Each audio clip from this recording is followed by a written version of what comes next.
tonight. And I know we have a lot of people on and listening. So what I wanted to do was just touch base on the purpose of our meeting tonight. So basically, late last week, we had a long executive session with our legal counsel about legal considerations related to the reopening and the ever-changing landscape of the guidance issued by both the state and the federal levels, including, but not limited to, our departments of health. Due to these considerations and also matters related to negotiations with the Town of Highlands Teachers Association, I requested this special board meeting tonight so we could receive a reopening plan status and discuss the district's reopening plan. Hence, we're here tonight to do just that. So before we get started with Dr. Sheboy and Dr. Theodore taking us through their updated presentation and their recommendations going forward, I wanted to do two things. First, I want to thank you all for attending at the last minute. I know this was a last minute meeting and I appreciate everybody joining. And second, I just wanted to ask Dr. Theodore, can you please explain to the community quickly about them being able to submit questions during the meeting? Absolutely. Thank so you. this evening we're taking questions at our reopening email address, and that can be found at reopening@HFFMCSD.org. So they'll be coming into us and we will respond to as many questions as we can at the end of the presentation. So thank you. So Dr. Sheboy, going to start it off? Okay. Yes, thank you, Ms. Wallace. So we're going to go right into the presentation. So for the past few months, actually, we've been developing our reentry plan based on 4 guiding principles: ensuring the safety and welfare of our students, faculty, and staff, delivering a high-quality instruction program to our students regardless of the delivery model or method, being responsive and flexible to changing conditions, and planning for progress, not perfection. So over the past 6 months, we've been working to prepare for our learning community's physical return to school. This preparation has included elements of both planning and procurement. And in addition, our systems, both physical and process, continue to be evaluated for readiness. Our team has met regularly to discuss issues and concerns and how we can address them. So as we've gone through our preparations and our final preparations, we did so using a green, yellow, and red system akin to what you would see in a STOM site. So we have some challenges, barriers to our physical return to school. So the difference between the online instruction in the spring versus the online instruction in the fall, we know that we have a talented faculty and staff who can adapt and figure out any instructional model. We have amazing principals. We have an outstanding assistant superintendent for curriculum instruction technology. And we believe that that status is resolved, but is also a work in progress. We know we need to keep pushing that. So the resolution to that is that the fall model is completely different than our spring model, and Dr. Theodore has spoken about that numerous times during our town halls. There's significantly more live time for our students and teachers. There's daily schedules of classes, live and posted assignments, and will become more fine-tuned once we actually begin instruction. And our timeline for that is that it's developing daily. Devices for K-12. We have been better than most schools, not only in Orange County or the Mid-Hudson Valley, but throughout the state as far as our preparation with devices. For the last 5 years, we've been using procurement through Orange Ulster BOCES and have been able to not only get enough devices in the hands of our students, but also to have additional ones. We were able to, in addition, buy 100 hotspots for students with connectivity issues, and our timeline for that is we're great. I know that there are currently districts in our county who are struggling to get devices in the hands of children. As far as temperature scanners at our school entrances, that is resolved. Our scanners are installed at the Highland Falls Intermediate School and Fort Montgomery Elementary School. And upon construction substantial completion, we will have them installed here at O'Neill. And we envision that will be by next Tuesday or on or around next Tuesday. Protocols for our isolation room, like every school, we are concerned what would happen if somebody became symptomatic or arrived at the school with symptoms that are consistent with COVID-19. So we mark that as resolved, that we have worked with our school nurses, our principals, the County Department of Health on protocols that are in alignment with DOH guidance and meet our district's needs. Training on our health and safety protocols. That's a work in progress, but we're good. So we'll keep that in the green. We've been working with Dr. Gergley, our medical director. In addition, the CDC has some very well-developed resources, and we've been capitalizing on those whenever we can, as well as those from the County Department of Health and Orange Ulster BOCES. Providing food services during remote instruction. Again, we put that as green, even though it is still a work in progress. But Aramark has a distribution plan for when the student is in remote. We'll distribute to students on a Monday, Wednesday, Friday basis, as we did in the spring from March until June. It will be a little bit different because it's not a universal feeding program, but free or reduced breakfast and lunch students will be able to pick up their meals at HFIS, and we will send out a Google form in order to identify the needs so that we can plan. And we envision that no later than the 8th, which is our first day of instruction. In addition, we have some areas that are in the yellow, meaning that we're close, but we are not quite all the way there. Some of those issues include cleaning during occupancy for non-classroom spaces, staff and suppliers, who cleans and when after a person uses a space. That's a work in progress. Our custodians and cleaners, we expect to do our cleaning throughout the day. We have provided additional training for our cleaners and custodial workers, and we are adding additional staff. We did not get those recommendations yet, so we don't necessarily think we're going to have them by the 3rd, which was our hope, but we should have them by the 17th for a board appointment. Deep cleaning at night, again, staff and supplies. We're in the yellow there. It's a work in progress. Same idea. We need those additional staff members to truly be able to turn the buildings around every night. And 18 September is the day that we're looking at for that. Our food program went in a hybrid. We are in fair status. Aramark, our food service contractor, is working on solutions to a dual meal program for students when we have students both at home and in the buildings. And we don't necessarily have a timeline on that, but they've been very good about working with us. So that's why that's yellow as opposed to red or green. Student transportation is going to be an issue, but we put that in the fair column.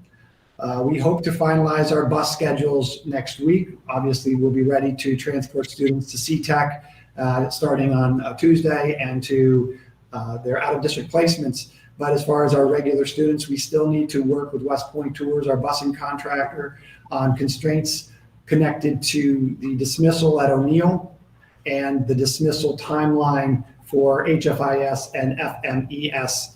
The turnaround time between 2:24 at O'Neill and 3 o'clock is very tight. So we're going to work very hard with West Point Tours to get there. In addition, we do anticipate extra car traffic at all buildings due to families deselecting transportation. So we mark that at the fair. We don't really have a way to judge how many additional cars that will be, but I've already been in communication with both Chief Scott from the Highland Falls Police Department and Chief Pieri from the Town of Highlands Police Department. We're going to continue to work on this. They just need to be very much aware of the additional traffic that could cause delays on both Mountain Avenue as well as on 9W. While we don't necessarily envision it will be that much of an issue at O'Neill because of the longer driveway up Morgan Road, we do want to be mindful of that, especially as Morgan Road is on an on-ramp to Route 9W South. And then one of the last things that we will need to tackle, which we should have no problem getting in the next 3 weeks, is just to configure an app for student periodic COVID-19 screening. The requirements from the Department of Health require daily screening for faculty and staff and quote unquote periodic.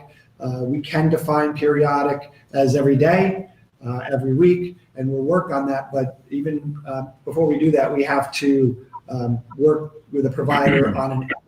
There are a couple out there, and we want to make sure that our system can support it. So we are looking for something that will integrate and configure with our data that's in School Tool or the parent portal, so that families would automatically get a reminder sent directly to them on the day that they had to report that periodic screening, and we would go from there. And not every area is in the green or in the yellow. And this is where we start to see more significant barriers to our physical return to school. So we are looking at various regulations and protocols from the Department of Health, which have been designed and seem to work okay for businesses and offices, but have not fully been vetted for schools. And we are starting to see some of the outcomes of that fact in our universities and colleges around us, as well as schools in other states that have opened up. Social distancing, masks are what are recommended for everybody, but we all know that if your protocols aren't tight, it's going to be very difficult to keep students and faculty and staff safe. And again, we have seen that throughout schools in the South already that have opened up for high school, in addition to some summer school programs, and now more recently in our universities. The resolution to that is 100% out of our hands. The Department of Health needs to create protocols that actually work for schools. We have guidance on isolation and quarantine, and again, I believe our isolation protocols are pretty strong, and the Department of Health will direct quarantining and testing and tracing, but a lot of that is untested in a school setting, and that is of a pretty significant concern to everybody who's responsible for the health and safety and welfare of our children and faculty and staff. We anticipate that at times we will face abrupt shutdown. We don't know to what extent that would be, whether that would be an individual classroom or an individual building, but in a small town, an individual building is tantamount to being the whole district, because our families have multiple children in multiple buildings. Our community is very well connected, and it is very likely that a shutdown in one building would be a shutdown that could impact the district. So that's of concern to us. Cleaning our rooms during occupancy, talking about classroom spaces, is an area that is unresolved. While we believe that we have enough supplies for the general cleaning, once we start to push out those supplies into classrooms for teachers to have their own, well, that very quickly diminishes the supplies of sanitizing wipes and sanitizing solution to an area where we thought our custodians would be doing so, but we still have to provide that PPE, and we need to make sure that we can get sufficient supplies of those things. In addition, just figuring out who's responsible and when we can clean classrooms in between student uses. That works great when we're talking about K through 6 and even up to K through 8. We've used the term anchor spaces for those where we have faculty move, but we don't have students move much. They might go to lunch, or they might go to recess, or they might go to a specific special that's in an alternate location like music or phys ed. But generally speaking, those students would be in the same area. But when we're talking about the high school, and we've got the equivalent of 30 class periods meeting, 30 classes meeting every period, and we've got 8 periods, then we're talking about the complexity of having room for 240 classes, and we've tried to work out a schedule where we don't use any room at the high school more than once in a row, And that has posed a challenge to Ms. Brand, Ms. Haberman, and the guidance staff. They have done an amazing job working on this very challenging problem. And every time we think that there's a solution to it, whether it's find alternative spaces, there are no alternative spaces at O'Neill, or use something to cover the desks. The Department of Health won't allow us to cover desks. They require us to sanitize them, even if you put covers on them. And I was asked recently, well, how are other schools doing it? I don't know. And that's the simple, honest answer, because everybody's saying, well, I'm just going to use craft paper, I'm going to use butcher paper, I'm buying these plastic mats. Well, the Department of Health has given very specific guidance to superintendents that you can use those things, but you still need to clean and sanitize every room that students are in between class periods at a high school. So that's very difficult. The regulations regarding sanitizing and disinfecting, and the fact that students cannot be present during sanitizing and disinfecting by regulation. That's a concern. And in addition, we're waiting for information regarding what we call the drop time of our fogging agents. So what is the time at which it takes for something to completely settle onto a surface? We don't have an answer. We've sought out an answer from makers of products, plus the New York State Education Department, as well as the EPA, and have not yet today received those responses. So that makes things rather challenging.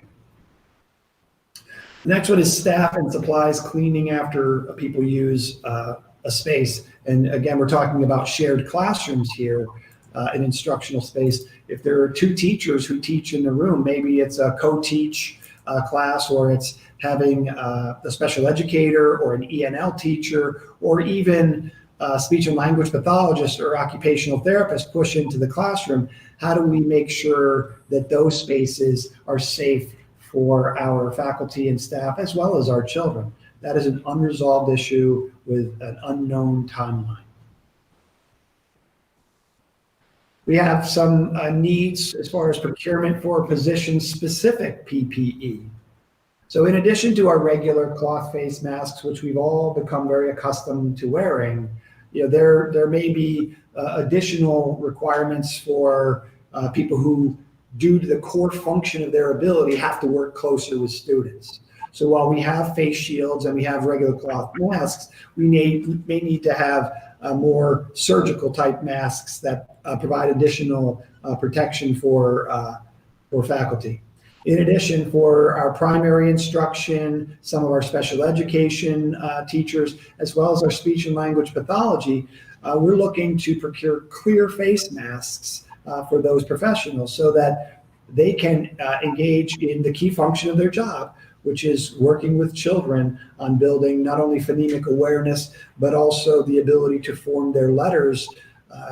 The children need to see their faces and their mouths as they work through these things. So again, we're awaiting, like everybody else, and there are delays in those delivery timelines. Scheduling two different programs has proven a challenge for us. It is still somewhat unresolved. I will say that there are schools in our vicinity, in our county, that said, well, we're just not going to offer a virtual option. And that's not something we chose to do. We chose to still have both. We have about 25% of our children district-wide whose families have selected them into our virtual academy for at least the first 10 weeks. And that's a fair amount, but it also creates a challenging problem. And can we fully duplicate all of our services for our special education children and all of our courses? Again, that is something that is developing daily. Dr. Tejedor, working with the principals and the directors, have really, they've closed that quickly, but to say that it is resolved and it is in the yellow would not be an apt statement. So then we come to some of as we move down the column of red, the challenges become, it seems, more pronounced and more difficult to address at times. So staffing of substitute teachers. We have run continual recruitment of substitute teachers for the last 5.5 years that I have been a superintendent here. We do a sub-training every month. We get anywhere between 6 and 12 people who take part in that. So that averages about 75 to 80 substitutes that I bring to the board pretty much on average every year. And at the end of the year, we may have had a handful of those substitutes who've actually worked for us or who remain on the list from year to year. That's in a good year. We anticipate a significant and severe shortage of substitutes for this coming year. We've already received word from substitutes that because of concerns that they have about returning, that they have requested to be temporarily taken off the list, and that is going to magnify that. Along with substitutes is what does our program look like and how do you replicate our program, whether it's virtual or whether it's remote, in the period of absence of a teacher for any reason. Can a substitute replace a teacher in the hybrid model is unknown, and it really would depend on the reason that the teacher was out. If the teacher, his or herself, was out due to illness that they have, well, then probably not. If the teacher was out because of an illness of a family member that they were tending to their needs, then probably not. So then does it just become where we have a substitute who is filling in while students are doing asynchronous activities in a classroom and at home at the same time? Maybe, but that's an unknown, unresolved question that nobody can really answer. No one in our system. Again, we would hope that our substitutes would do their best. It's just, what does it look like for our students if that's not just an incidental absence, but a prolonged absence of a week or 2 weeks or longer. Staffing of the custodial workers as well as our substitute nurses, those create the fulcrum in this balancing act in many regards, because if we don't have an adequate supply of substitute custodians, then we know that we can't keep our buildings clean in the event that one of our custodians is either ill, has a vacation day, has a personal day, or for any reason that he or she is out. And that then backs up our whole system, because if I can't keep the building clean, I can't ensure the health and safety of our children and our faculty and staff, which is number one in those 4 principles that we began with. In addition to the resolution of recruitment, we would also have to train our substitutes. And while I don't see that as the bigger issue, it's just finding people who are willing to work in the schools as a substitute custodian. People are not knocking down the door to do that for us. Substitute nursing is another one, because again, our nurses are the first line of our defense as far as our isolation protocols go. We don't currently have many substitute nurses on staff, and when we do bring people in, it's not very often that they stay with us. It doesn't pay very well. So our solutions are as follows. Again, recruitment, which we have ongoing recruitment continually. Contracting with a staffing agency, and there's a few out there, but my experience with some of the staffing agencies is that you will enter into a contract with them, and then on the day that you need somebody, they're just not available. That's been my experience in other districts. Looking into a BOCES COSER, Cooperative Service Agreement. Another district would have to enter that with us, but I am exploring that. And then the other resolution would be for us to authorize, or for the board to authorize, a significant increase in what we pay our substitute nurses in the event that we need them. And that may ultimately be the direction that we have to go. I do know that there are other other school districts that pay their substitutes much higher. And for somebody who is a registered nurse, he or she, if they took an extra shift at a hospital or something, could make significantly more than $110 a day for a shift. So that is one of the solutions that we need to explore, but we have not solved that in any of those resolution fashions yet. Next is something that we started with in the beginning of the red, are can the health and welfare protocols as they stand keep our children and our faculty and staff safe? We don't know. We are very much aware that the board and the administration is responsible for what they call the duty of care, the wellness of our children and our faculty and staff, and that the Department of Education is responsible for the education, and the Department of Health is responsible for public health. Together, we have over 200 pages. This slide says 144. That's just from DOE. We have another 50 or so in regulation and guidance from the DOH. We have CDC guidance that changes fairly regularly. It changed as recently as late last week when there was new guidance that went out, and then New York State immediately came out and said, we, New York State, will not follow the CDC. We will continue to follow our own guidance. So that creates a concern for us. Can what we have been given keep people safe? And we pray that it will. And that's the honest answer. We pray that it will. The next one is related to faculty and staff, but there's some uncertainty about faculty and staff requests for accommodations under federal and state law. We have received a number of requests for accommodations for individuals who have their own health concerns, as well as some that have concerns over family members. And in addition, we anticipate issues related to childcare, and we have to work through each of those based on the law that governs it, whether it's the ADA or it's the FECRA or it's FEMLA. And we have to resolve them on a case-by-case basis. It would be wonderful to say all of these will be treated, this way, and all of these would be treated this way, but that's not how it works. And again, we have a number of them still outstanding. It is not an easy process to go through. It is not an instant process, and I don't have a timeline for that.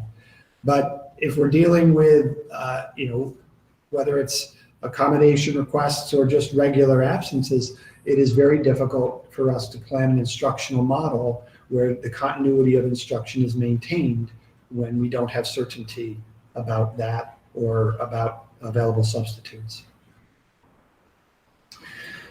And then we move to something that is relatively new for us. At the end of the cleaning cycle for the summer, our O&M staff reported that we have a number of HVAC units, we'll call it unit ventilators, that are not functioning in each building. That was brought to our attention last Friday. We were led to believe that everybody and every system was running fully, and we are concerned that that is not where we are currently at. That is unresolved. So there are three pieces to this resolution. The first one, we have contracted already to have a ventilation audit of every room in every building, and that should be completed within the next 2 weeks. We'll skip to the last point on this one is we have already put the purchase order in to install 145 portable filtration units, one for every room in our district, in order to increase our air quality. While the order goes through quickly, we anticipate that those would be up, installed in each classroom, and fully functional in 3 to 4 weeks. And then the great unknown, because we don't know the situation of these unit ventilators and HVAC units in the classrooms and offices, it's not just the classrooms, is what would be the timeline to repair any and all units that are not functioning for any reason. And again, we're going to have our building management system, our building management contractor TBS come in and conduct that audit for us, and we will make all the repairs to the system once we have that. And last but certainly not least, as far as our challenges and barriers to physically returning to school, is something that we have been, I guess, anticipating, but it started to come to fruition midweek last week. There is funding uncertainty for our state aid. So we were advised during the budget season that school districts could face mid-year aid cuts. We proposed our budget knowing that this would be a very challenging budgetary year. And in our July payment, we had 20% of our high-cost aid that was withheld. And we have been advised that school districts could face 20%, if not more, of across-the-board aid reductions. And this would include even what we call categorical aid items, such as textbooks and software and hardware, where typically it's based on your pure pupil valuation. So if you have 1,000 children, then you would get $14 for software. Denise can correct me on my numbers. She's much better than that. But and then you multiply that out, and that's what you can count on, and that's what you budget for. But if we're going to face a 20% across the board cut in that, I would imagine that's also transportation. That's also high cost special ed needs. That's everything. And there are resolutions. So we do have local reserves. We have been frugal. Last year we were able to save some money, but the uncertainty has caused great concern for everybody, not just other districts. It's caused concern for our faculty and staff who are worried about their positions for the next year. It's caused uncertainty for a lot of people. So there are, like I said, solutions. The first one could be the use of reserves. If ultimately we face a loss of 20% or what have you, the district could allocate some unassigned fund balance. But that would be a one-time solution. Can I just add something to that? I don't think that's the answer. No. Because it's going to hurt us in other ways Yes. if we do that. It's going to hurt us major in other ways. It could affect our impact aid, which we can't have it. We can't have that. And it's not the answer to this. No. And 20%, we don't even have enough to cover all that. Correct. I don't think. If it's 20% across the board, Yeah. the 20% we already took From Okay. July. from July, and then 20% across the board with categorical aid, $2 million. that we can't take from there. Something big happens, we're out of business. Yes. Yeah. So that isn't something that I would even look, and then not to even mention then the fight for our impact aid Right. because of we wouldn't be able to meet our targets. Yes. But That's why I did it's- put a solution is we need assistance from the federal government in order to weather that. We have met, Ms. Wallace and I had meetings with Senator Schumer's people and Congressman Maloney's people regarding this challenge, and it is unfortunately it magnifies the great unknowns, and if no assistance comes, then we are looking at cuts either this year or next year. Even if we can make up with some reserves this year, because we would be starting from that lower Mhm. number next year in all likelihood. Mhm. So, yeah, that is a concern. So it's time just to lay our cards out and discuss some of our conclusions. So based on our assessment of where we are, as well as based on the recommendation of Dr. Peter Gergely, who's the district's physician, who recommends that we do not return to school until 10-week mark. It's recommendation of the administrative team that we delay our plan to reopen in-person instruction until the end of the first 10 weeks, which would mean November 9th. And I just want to throw something out there so we're clear to anyone who's on the phone and listening. That's not definitive. No, We evaluated that. it's evaluated at that point. So it's not definitive that on November 9th, we're coming back to school. Correct. Okay.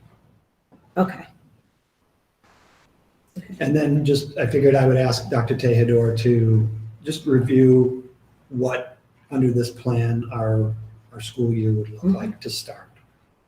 So we'll be opening our school year on September 1st, which is tomorrow, with professional development for the faculty and staff. September 1st, 2nd, 3rd, and 4th, this Tuesday through Friday, will be training days. We'll be looking at training on health protocols, technology support, curriculum and instruction planning with teams, with departments, and preparing everybody for a virtual learning schedule. We will also, the teachers will also be reaching out to families to do remote meets with students to establish those initial connections during the week. The following week, September 8th, which is a Tuesday through Friday, will be the initial Google Meets for the virtual learning schedule for all staff and students. No students will be attending class physically. It will be 100% virtual for all of our students, September 8th through the 11th. Families will be notified of student schedules and teachers this week, either directly from the school or via school tool. Teachers will connect with classes online during the week to get reacclimated to an online school and also one another. And for the purposes of the meet, hopefully build rapport and get to know the online routines, the courses, and what will be happening in those classes. Beginning on September 14th through November 6th, we will run a full virtual learning schedule. And then this will be a Monday through Friday instruction for all staff and students, as we described in the reopening plan previously. Thank you, Dr. Theodore. My pleasure. So just didn't know if any of the board members had questions. Yeah, I'd like to open it up to questions now, if I can. First, I think we should open it up to questions from the board. And then the next is we'll take the public's questions. But do any of the board members have a comment or a question? Okay, Gus, go ahead. My question to the Dr. Sheboy and Dr. Theodore is, will the teachers be required to come back to the school and teach from the school, or would that be a hybrid system or a hybrid model for teachers as well? So currently our discussions have led us to make accommodations at least for the first 3 weeks of our initial plan. We need to re-engage the association on continue that conversation. Okay, and then Who's on the phone?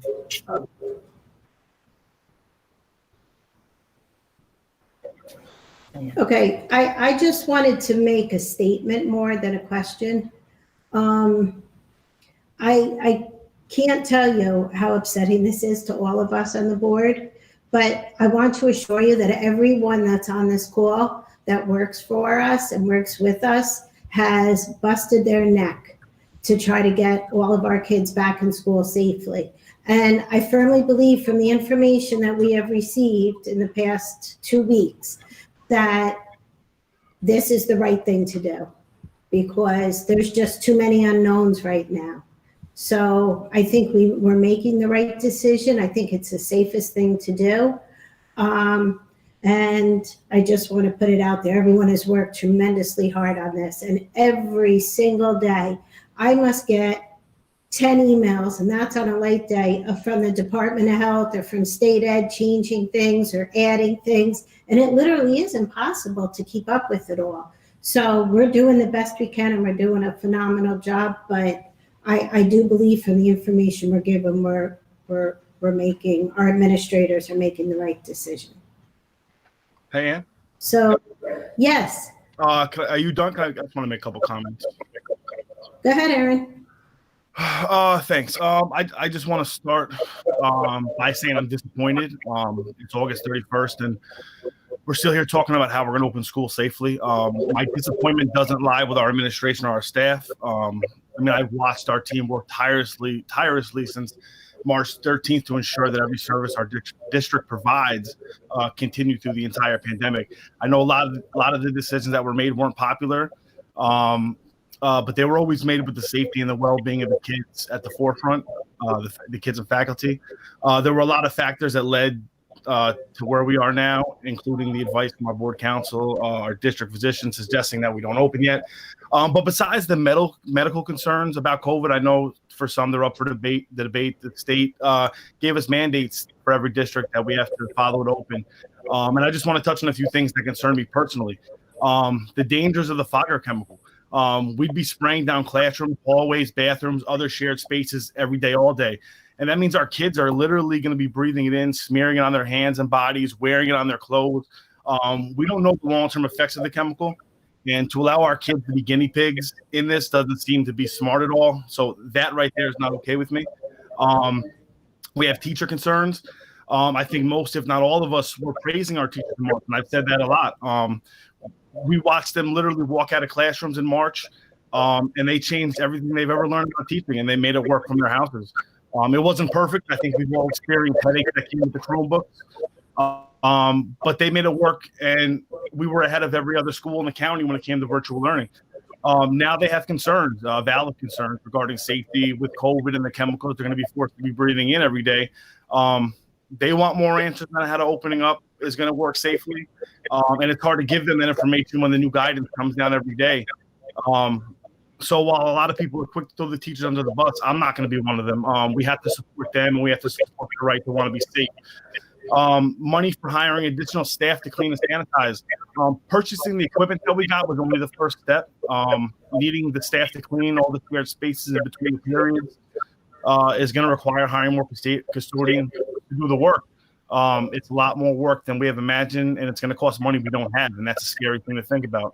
While all the stimulus money talk sounds good with the federal government giving billions of dollars out to districts to cope with the changes that need to be made, we're not seeing any of it. We spent hundreds of thousands of dollars purchasing the PPE, buying new equipment for the buildings and classrooms and other things to become compliant with the ever-changing mandates, and we're still not there, obviously, as we can see. There are a lot of things that still need to be purchased to make our schools safe for our kids. And the reality is that while many districts around us are getting reimbursed for these purchases, we're not even breaking even. Denise, correct me if I'm wrong. To date, I think we only got about $155,000 in the first stimulus package. And there's communities. Yes, that's correct. And there's districts around us that are receiving millions, and I mean millions and millions of dollars that we're not seeing. It's unacceptable to me, and every one of our elected officials that allow this to happen will need to answer for that at some point. I guarantee it. And I just want to say, let me be clear about this. We could do this. It'll be difficult, but it's not impossible. We could ignore the medical concerns of our kids breathing in the chemicals for hours every day. We could ignore the teachers' concerns regarding their own health and the health of their own families, which I'll say again, to me, are valid concerns. We could spend the money to hire additional staff to keep the schools clean and disinfected, to keep the substitutes in classrooms for teachers who are going to opt to take leave.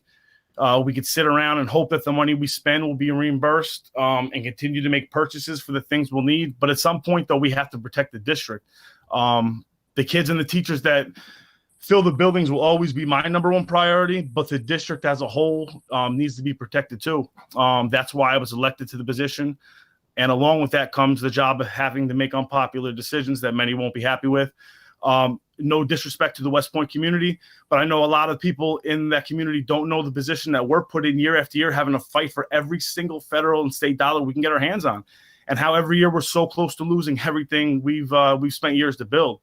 We're not like other districts who could survive solely on local tax base. We're dependent on federal and state aid. And aid that we've already been told is going to be cut 20% this quarter, and at least that for the rest of the year. For anyone who's upset by this, listen, I feel you. I'm upset too. But be upset at the right people. It's not our district that did this. The federal government hung states out to dry financially, and the state governors are doing the same thing to our school districts. It's not right, but it's the cards we were dealt, and the only thing we can do is adjust the best we can while preserving the foundation that our district was built on. Like I said, so at some point we have to protect the district, the money we're going to spend to keep it maintained and in good shape, but also our faculty and staff who teach our children. We will fail if we continue to spend money we don't have to meet unrealistic goals and benchmarks to get our children in classrooms that, my opinion, between the COVID and the chemicals that we're going to spray, I can't say for sure that's even safe. So I appreciate the work that our administrative team has done, and continues to do. And I just want to say I support this update. Thank you. Very well said, Aaron. Faith? Yeah, I appreciate everything you just said, Aaron. I think it was very well thought out, and I think includes the sentiments of everyone that's sitting around this virtual table at the board. So, I would just echo a lot of what Aaron said without repeating it.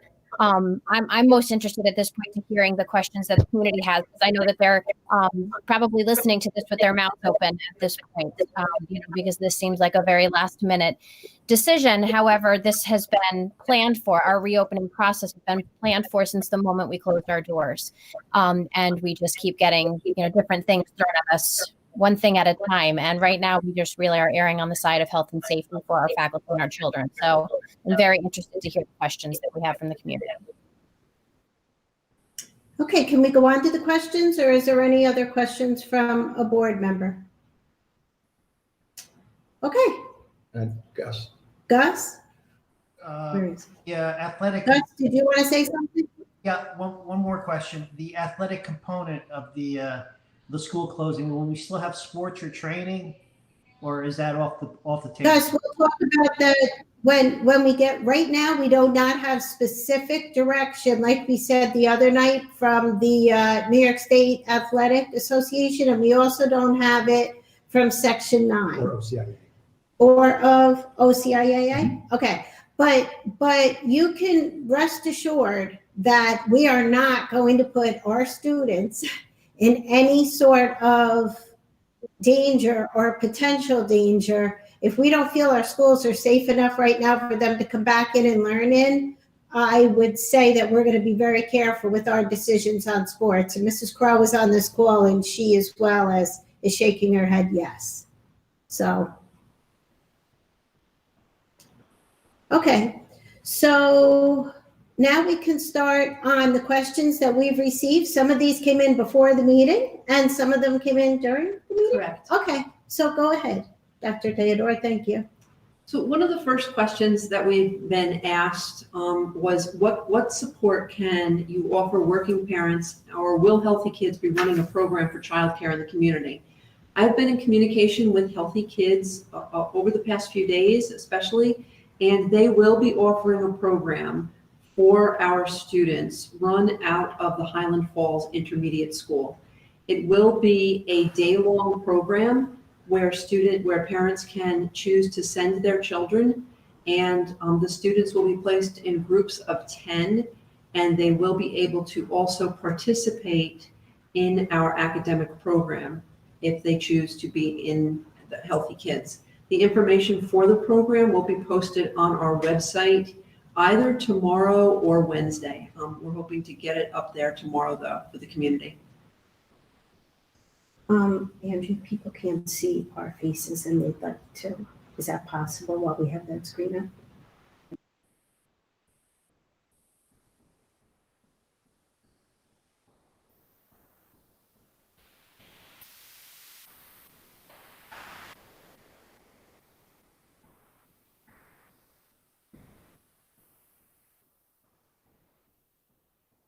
So there we go. Yeah, thank you. You're welcome. So, Okay. okay. You're right. So the next question? So next question is, why have some students received their schedules on Friday and others have not? Actually, when we locked down the master schedule at the high school, the system inadvertently opened up some schedules for students and for families to see. It actually probably opened it up for all of them, but by the time we realized that we are still working on what they call conflicts, which are you get your master schedule built and you've got it 95% built and you're working on fitting this round peg into this square hole. And while they're still revising those things, we relocked the system.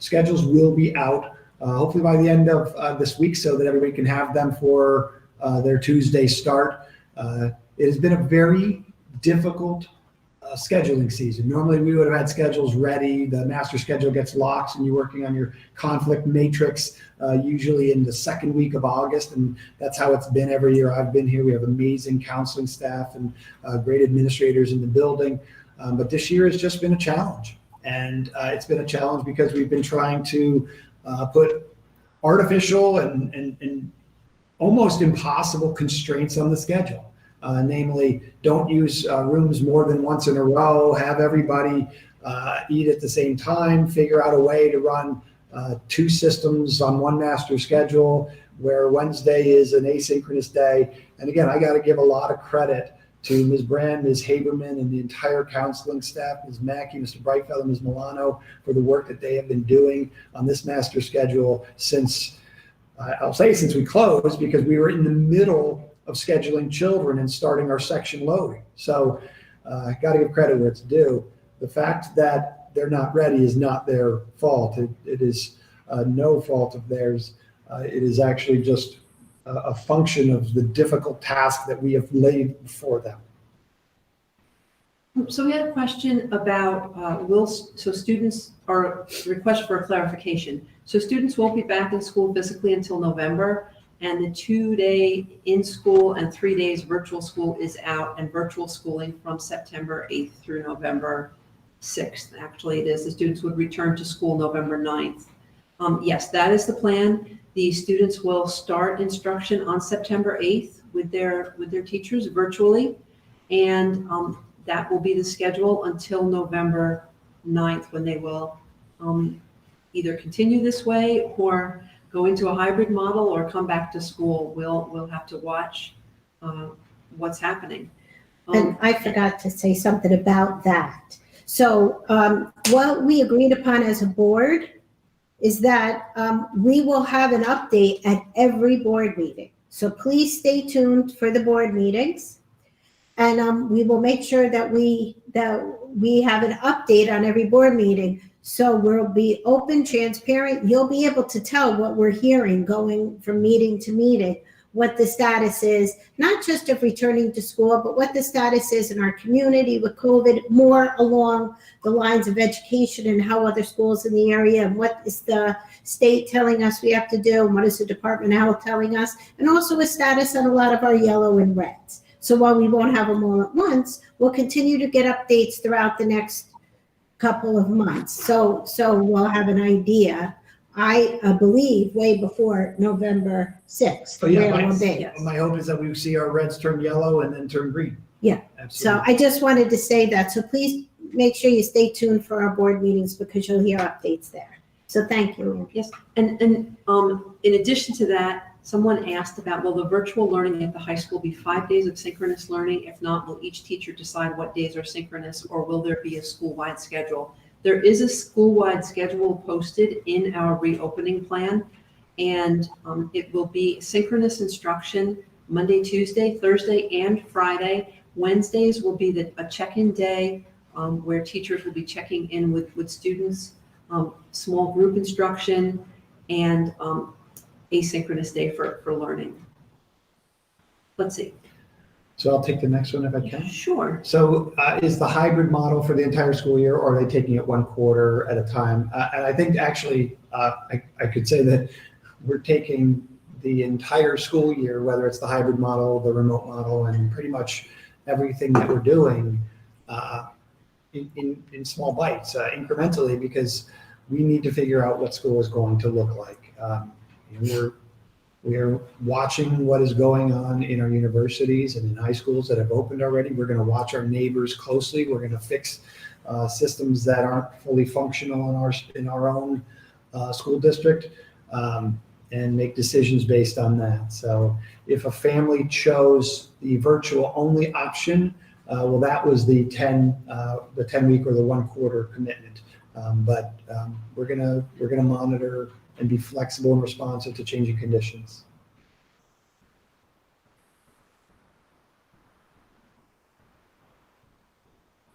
What, the CTEC? Yep, transportation to CTEC and other BOCES programs.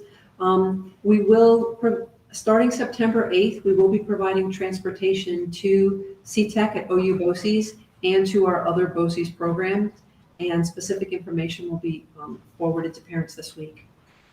And then the question, does BOCES require a pre-screening to be completed for schools, for students to go to school? And the simple answer is yes, BOCES will require that. They will be sending out what their protocols are to families I hope like this week, since our students will begin on the 8th through their CTEC program. So if you have not yet heard from the CTEC program and your child is scheduled to go, please reach out to your guidance counselor here at OREO, Ms. Mackey or Mr. Brightfeller, so they can reach out and help you to get that answer regarding your own student and just what the protocols are. Just send them a quick email. Next question is regarding sports, and I think that Ms. Lawless addressed this. Will virtual students be able to participate in sports that the governor approved for the fall? The governor has approved that New York State Public High School Athletic Association has not come out with the guidance that they said was coming out early last week. They actually said on Monday of last week that they would be out in 72 hours. We are now at about 174 hours, and we've not yet received that guidance, nor have we received information from Section 9 or the OCIAA. And again, depending on what ultimately those governing bodies do, the board and the administration would make decisions that are in the better interests of our children. Can I take the next one again? Sure. So again, I think we addressed this one as yellow. One of our yellow items is there going to be a form or health questions that the kids have to answer online before they leave for school. Actually, we're looking at an app for that. Currently, our faculty and staff complete it's on my phone. I won't call it an app, but it's a Google form, and I do it every day. The guidance and the regulations say that for faculty and staff and visitors, that has to be completed every day. And the term periodic, which is undefined in the guidance, like many other items being undefined, is what we expect for our children. We'd like to have an app so that it makes it easy for families. They'll get a notification that today's the day. You answer the 4 questions, you attest that that all the information is true and accurate, and then we go from there. So we have a question about our academic program at our schools, specifically more so the high school though. Have we determined if there's going to be any changes in the electives that are offered, or are we limiting access to certain classes in terms of electives, honors, AP, et cetera? And if we have a change to student schedules or preferences for their classes, will parents be notified before we make any changes? So it is our intention at this time to offer our full academic program, and that we do not anticipate making any changes to the course selection that students have made previously.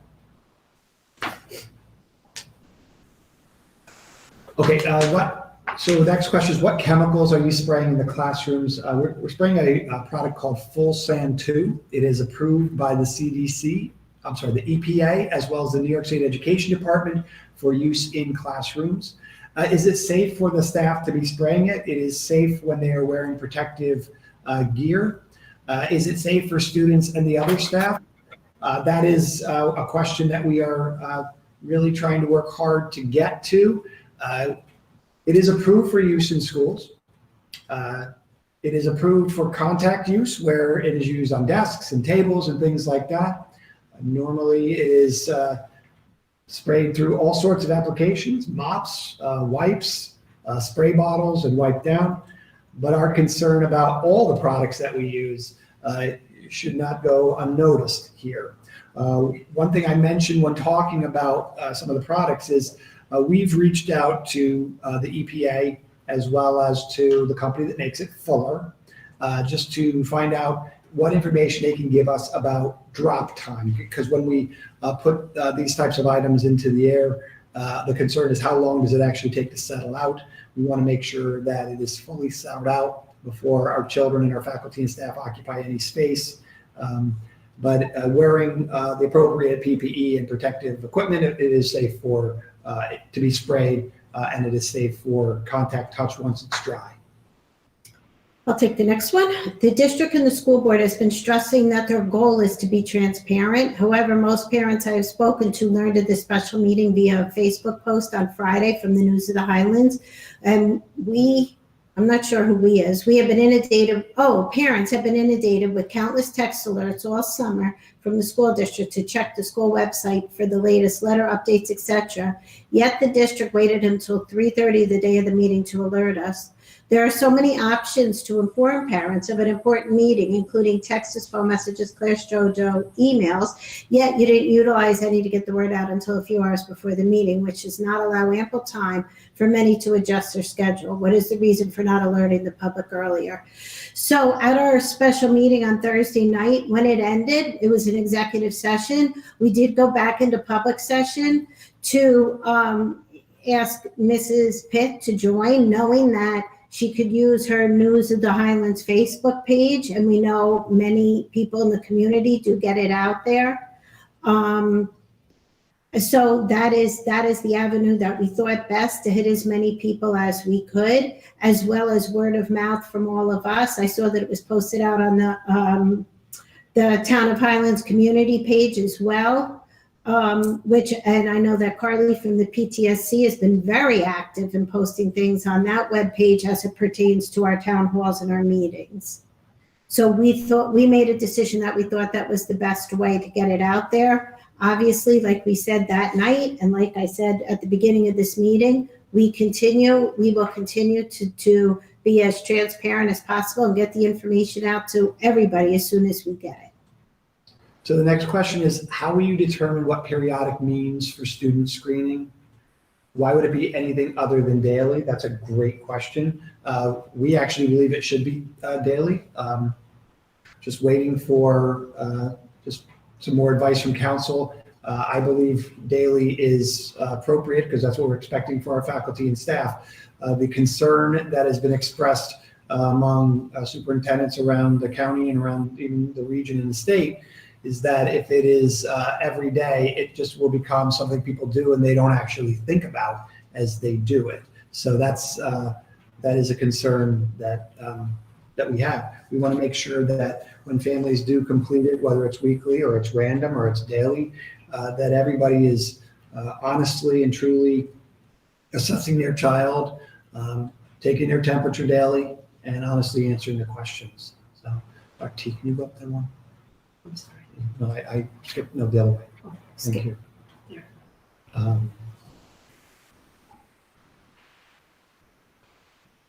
I don't know how to answer that. No.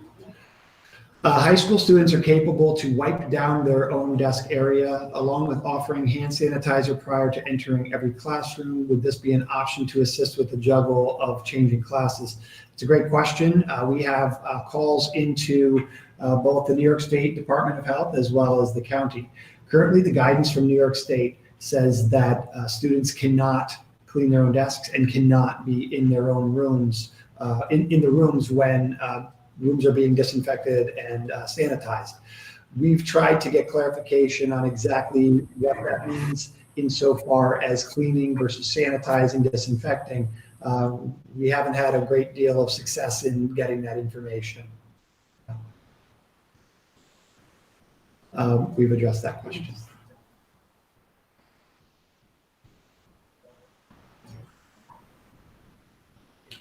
So a question about timeline and why didn't we take care of things in the past 5 to 6 months? Actually, we have been. First off, we didn't get guidance from the state until the middle to the end of July, and we had 2 weeks to turn around our reentry plan. The Department of Health put out theirs the day after the Board of Regents met, and the portal for our submission came out, I believe it was the 17th of July. We have been working on these things. We've been working on procurement.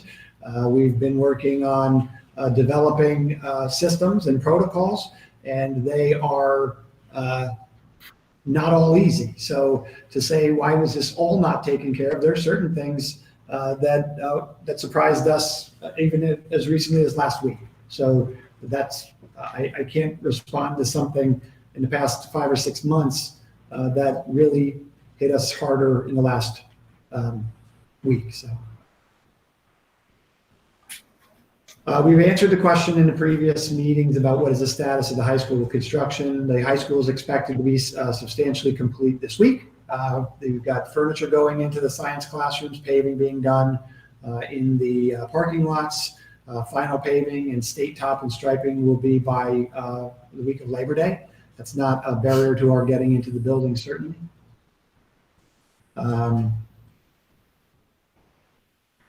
Why I'm sorry, I don't understand. Why are they Like unresolved? challenges? Yeah, Why are they unresolved? Again, I'm not going to say what other districts have in place or don't have in place as far as their systems. I will say that the Department of Health guidelines are very difficult to move everything to the green plan and to the green schedule. It is every superintendent, every administrative staff, every board is making decisions that they believe are appropriate for keeping the health and safety of their children, faculty, and staff.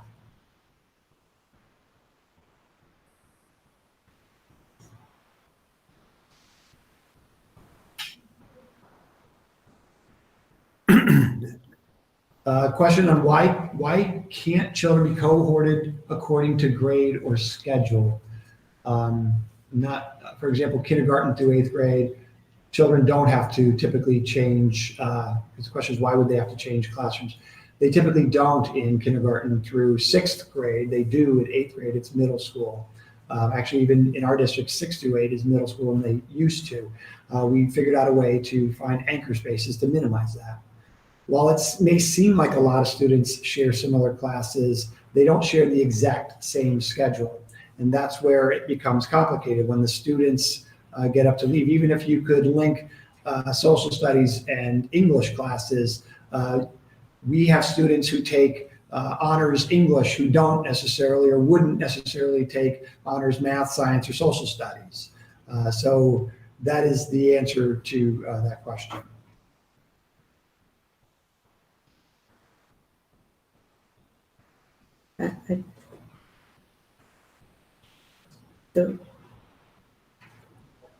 Faculty and staff who are requesting accommodations being asked to sign over HIPAA.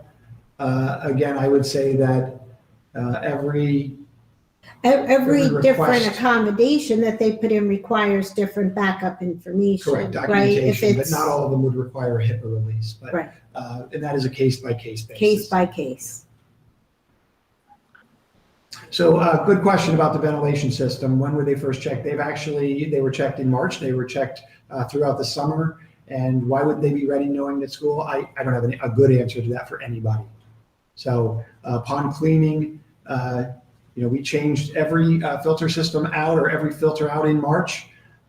We weren't occupying the buildings, so it could be that as the custodians were in and out of the rooms during the summer, we didn't have a work order put in for them. But yeah, I don't have a better answer for that. So I can take the next question. The question is, can you please briefly describe the teacher development that has been provided to ensure the online instruction they provide is based on best practice? We started with instruction for the faculty, professional development, last March 17th and 18th. We provided 2 days on best practices for teaching and learning in virtual learning environments. Our shift in March was really to an emergency remote environment. Since then, we've provided professional learning opportunities for the faculty every week since our closure on March 13th, and that was from that point until the first week of June. In addition, we ran institutes over the summer on best practices for building virtual learning environments, using flipped learning strategies, and creating a classroom environment and building classroom culture in virtual learning environments. This will be, again, continued as we enter professional superintendent's conference days tomorrow.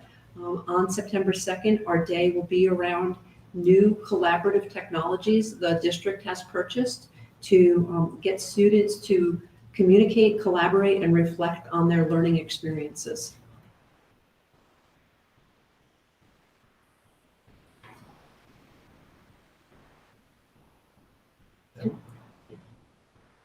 Can you also, the next question is, can you also briefly describe how the online instruction will be spot checked by school leadership to ensure it is of the same quality we would expect in the classroom?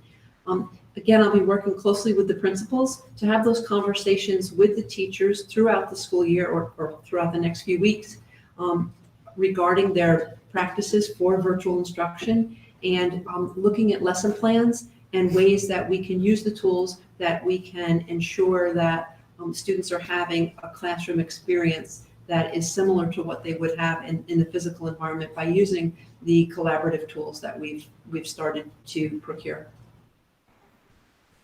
Are we going to offer the ACT and SAT tests at O'Neill in this school year? We envision being able to offer them, obviously not in the first month or two of school. We had already known that we weren't going to be offering them in September, but we will schedule them as soon as we can do so in a manner that is, first off, safe for everybody, but also something that is in alignment with scheduling for ACT and SAT.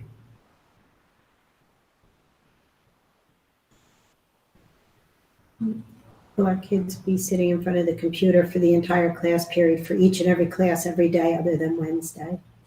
Right. I mean, we're working with the teachers to design instruction that will allow them to be more collaborative, to be working with their peers through the classroom environment. I mean, our instruction will be taking place via online instruction.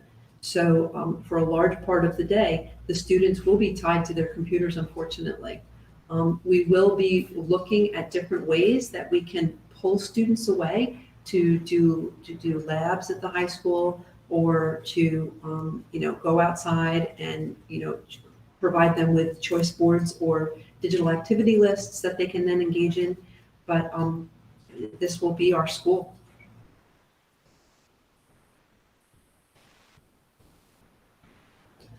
So first off, it's a great question. What can the district do to obtain resources? I would ask that first off, we get people to reach out to federal leaders and say that we need money, because that big looming 20% potential cut in our state aid is just, it's huge. As far as some of the other things parents can do, anybody who wants to get on our sub list for any of our current positions, that would help as well. The materials that we have on order, It's just, we, like other school districts, are having a hard time getting them. So we need those things to come in. Really, other districts? One of the questions is, really, other districts are not at this level of unraveling. This is disgusting, and honestly, as a community member, I am truly at serious unrest. I do not feel that our district is unraveling. I think that no one on the board feels that, as either do the teachers or the administrators. Like I said, I feel very confident when I sit here and say that we have all worked together, and while these are tough decisions, they're the best decisions for our students, our faculty, our staff, and our administrators to be able to continue to give our children the education that they deserve and that they're entitled to. I'm not sure if that's the same part of it or not, so. I don't know. I don't know, okay. But I think it's all related. Okay, thank you. That one to do. Just comments. Okay. Yeah. This one. How is it okay for for our Healthy Kids program to use the school if you are unsure of safety regarding broken HVAC, lack of cleaning supplies, and it is a district responsibility? And is it a district responsibility to deep clean after use? And that is something that Dr. Theodore is working on with Safety Kids and our attorneys. Am I correct? That's correct. And that is why all the details have not been ironed out and released yet.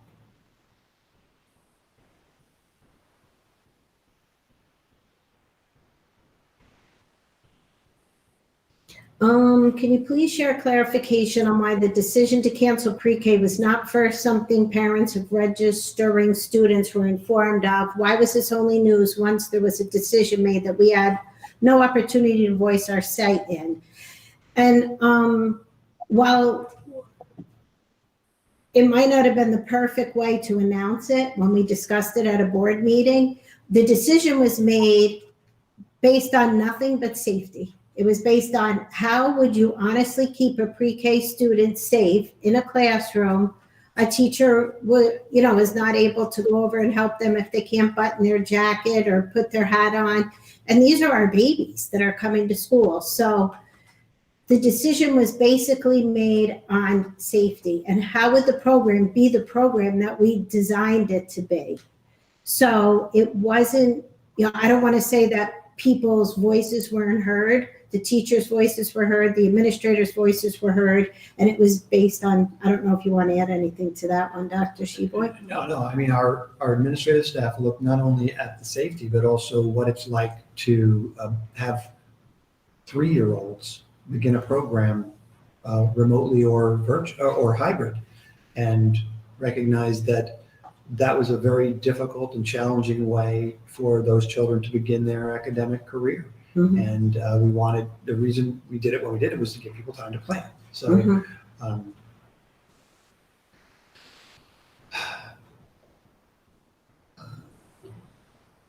If there's a question about homeschooling, and if families want to homeschool, they can certainly reach out to Marissa Frederick at marissa.frederick@hffmcsd.org, and we can get information to those families.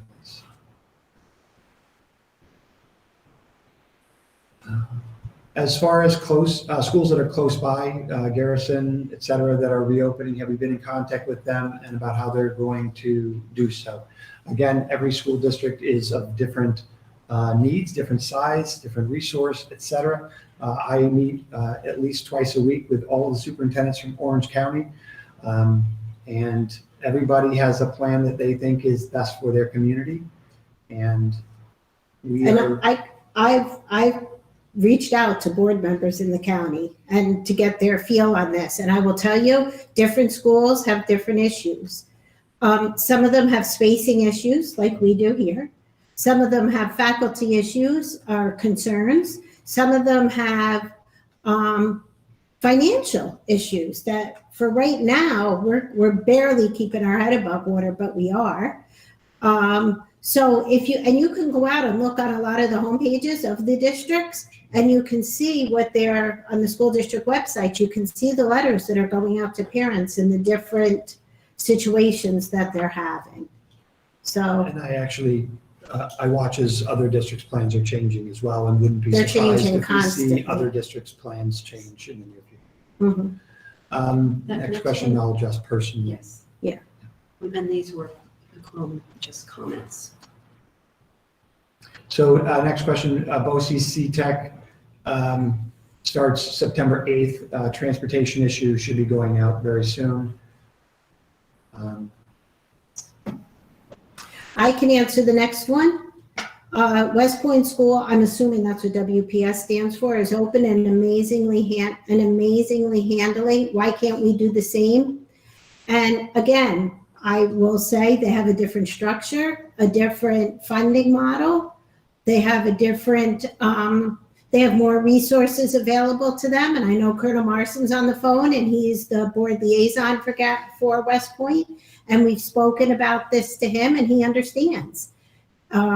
Different schools have different things that they have to respond to. Also, the one thing too about West Point schools, they have to follow the rules from their Dodea schools, which again are different from New York State for some cases, and are different from the federal government. So, it's not apples to apples, unfortunately. So the next question is about, will you be providing resources to pre-K parents who planned on registering for the 2020-2021 school year? So we are in the process of posting resources for students on the website at the Fort Montgomery Elementary School. And there will be different resources there that are consistent with the curriculum and the educational program that we have in place, K2. And then we also have a question about, will all the students be required to turn on their cameras and voice during the virtual classes so you know if students are engaged? So Google Meets is in the process of rolling out a series of upgrades. One of those upgrades is the ability for participants to blur or change their background and to create a digital background. Once that option is available in a Google Meet, students will be required to turn on their cameras and voice during the virtual classes. Until such a time that that option is available in Google Meet, students will be required to keep their mics on so that they can participate in the classes, but their cameras will not be required.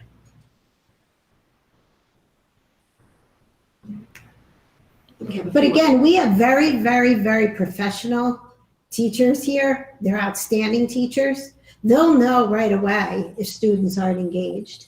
They're so good at that. They'll know. I'm sorry. I mean, I feel strongly about that. And they have a lot of experience from this spring. Yes, Yes, they do. absolutely. Yeah.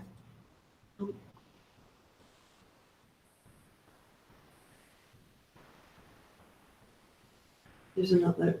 So another question came in, will there be any physical books for instruction or will everything be online?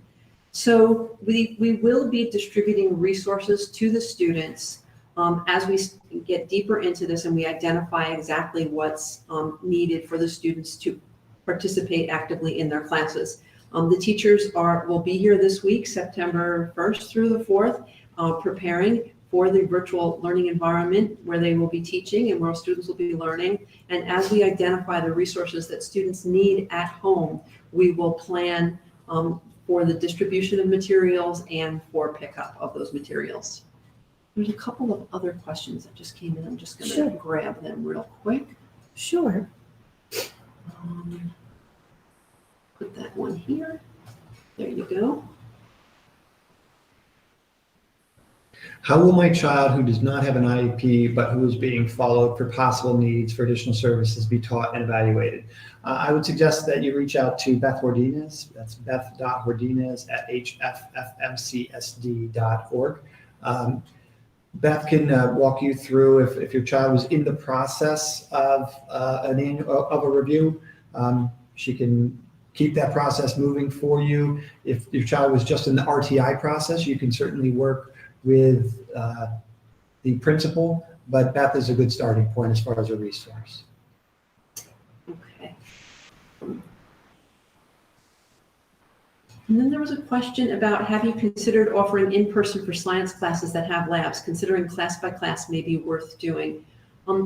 As we start the virtual classes, we'll be looking at all of our options. Right now, New York State has approved the use of virtual labs for all science classes.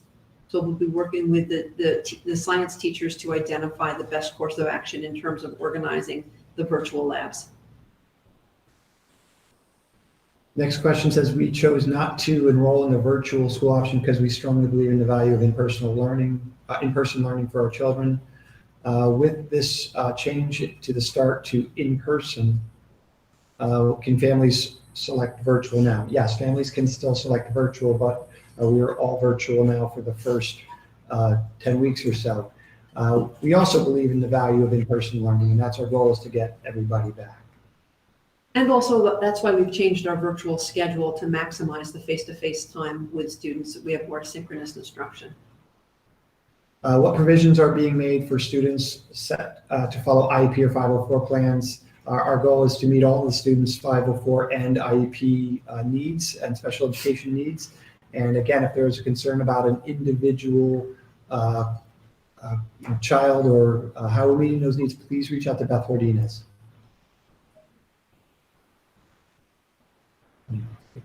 Jennifer will take that. He's a district physician. He's our district. The question is, what are Dr. Gergley's qualifications to make his recommendation? He's a certified district physician for us. And he is a pediatrician.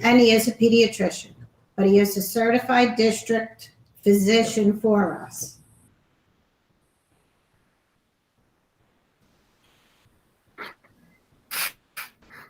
So those are all of the questions at this time. Those are it? Okay, thank you everyone for your questions and comments that have been submitted tonight. And again, thank you for your time. Please stay tuned for additional information when it comes out. Like I said, we'll be discussing it at all future board meetings. I'm not sure if Dr. Shiba, we meet again though We meet again Thursday. We won't have any updates No. on that. We won't have an update at our next board meeting scheduled for September 3rd, but it will be after that, over the summer especially. We don't normally meet that much over the summer, but I'm sure we Summer's will over. be. Yeah, but yep, and summer's over. So, but we've met a lot and we've put a lot of time in. So I thank everybody for respecting our decision. Go ahead. And we are holding another virtual town hall Oh, on thank you. Wednesday evening Wednesday evening, we're holding another virtual town 7 p.m. hall at 7 p.m. at 7 p.m. And the link will be on the website, where again, Dr. Sheboy, Dr. Theodore will be going over these slides again. For anyone who couldn't see them tonight, they can also view them at any time on our website. But most importantly, we also will be taking any questions, but we're going to go back to the format of please send them in ahead of time. Yes, please. Yeah, please send them after you review the slides. If anything else comes up, please make sure you submit your questions ahead of time. Yep, at reopening at HFFMCSD.org. Okay. So at this time, I would like to request that be it resolved that the Board of Education recesses Do into. you want the walk-on? I am so sorry. Yes. Okay, right now, we're going to do a walk-on resolution. My apologies, everybody. Yeah, it was listed as TBD. It was listed on our agenda as TBD. I'm sorry, I didn't have it in front of me, so go ahead. So be it resolved, the Board of Education hereby authorizes the superintendent of schools to amend the district's reopening plan to change the start date for the phase-in of the district's hybrid instructional model to begin on November 9, 2020 instead of September 21, 2020, thereby maintaining a remote-only instructional model through Friday, November 6, 2020, except as may be otherwise required by law. Motion. May I please get a motion? I have a motion and a second. Marissa, did you get it? Okay. I'm going to do a roll call on this one. Ned? Yes. Gabe? Yes. Aaron? Faith? Yes. Gus? Yes. Jimmy? Yeah. Ann is yes. Colonel Morrison? Yes.